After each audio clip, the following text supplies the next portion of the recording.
Good day, friends. Picture this. Trump seizes a tanker and its sanction-breaking crew are taken to the US to face the wrath of the home courts, be vilified and punished. Great media, great show of US law and power, eh? Zero tolerance. And you can imagine the reaction in Europe. Ursula Von Der Leyen nodding approvingly, Kaja Kallas applauding, Keir Starmer reminding us solemnly about the rule-based international order.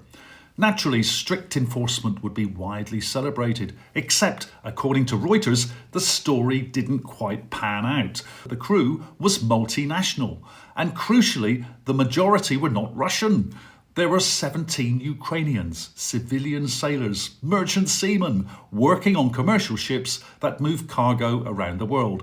And at that point, enthusiasm for strict legal principle cooled rather noticeably, because prosecuting Ukrainians for breaking sanctions that were publicly justified as helping Ukraine would have looked, well, awkward.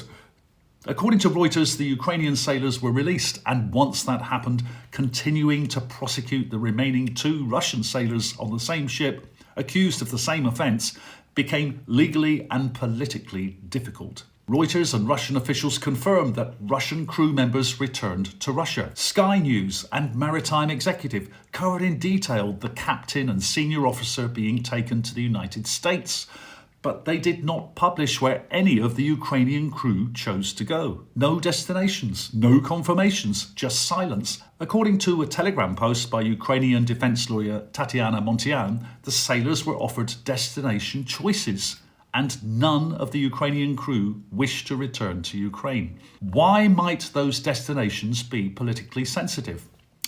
One possibility is conscription. Men of military age returning to Ukraine face mandatory service. Another is identity. Some sailors may hold Ukrainian passports while coming from regions like Donbass. The most uncomfortable possibility of all, that sailors from Kiev-controlled Ukraine who worked on a sanctioned vessel could risk being treated not as civilians doing a job, but as traitors. According to Reuters, 5 crew members were allowed into the United States, despite not being charged, in order to testify, which is notable because giving evidence by video link is now routine. Sanctions remain sacred in theory. In practice, they turn out to be remarkably flexible. And that, according to what was reported and what wasn't, is how this story was managed.